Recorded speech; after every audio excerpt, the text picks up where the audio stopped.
দেশনেত্রী বেগম খালেদা জিয়া আপনাদের সঙ্গে শেষ বৈঠক করেন, বর্ধিত সভা করেন।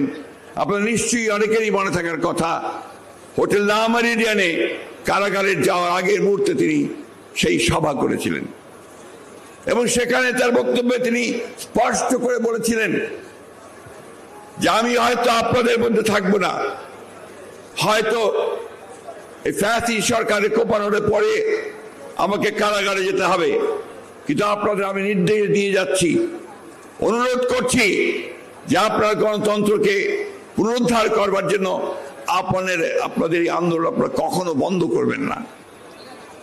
সেই নির্দেশকে সঙ্গে নিয়ে ভারপ্রাপ্ত চেয়ারম্যান জনাব তারেক রহমানের নির্দেশে আমাদের সারা দেশের অগণিত নেতা কর্মী তারা দীর্ঘ এই 15 বছর নিরন্তর সংগ্রাম চালিয়ে গেছেন।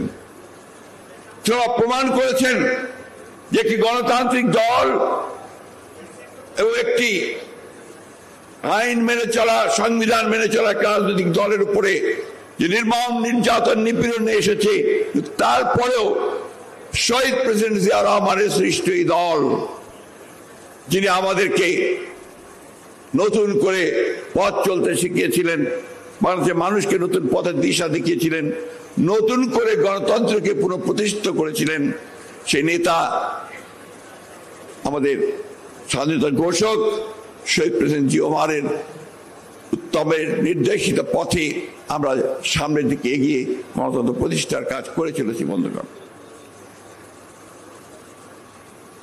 এই 16 বছরে এবং বিশেষ করে দেশনেত্রী বেগম খালেদা জিয়া কারাগারে যাওয়ার পরে আমাদের অসংখ্য নেতা কর্মী শহীদ হয়েছেন।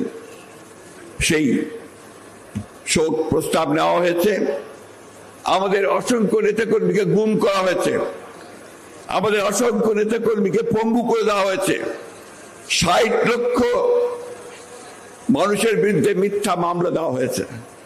একটা রেইন অফ টেরার, একটা ত্রাসের রাজত্ব সৃষ্টি করে গোটা জাতিকে অবরুদ্ধ করে রাখা হয়েছিল। বন্ধুগণ, আমি আপনাদেরকে ধন্যবাদ জানাতে চাই, কৃতজ্ঞতা পরিস্মরণ করতে চাই আপনাদের এই অবদানকে। আপনারা মাঠে থেকে প্রতি মুহূর্তে বাংলাদেশ জাতীয়তাবাদী দলকে শক্তিশালী করার চেষ্টা করেছেন, সেই জন্য আপনাকে আন্তরিকভাবে ধন্যবাদ। আমি আন্তরিকভাবে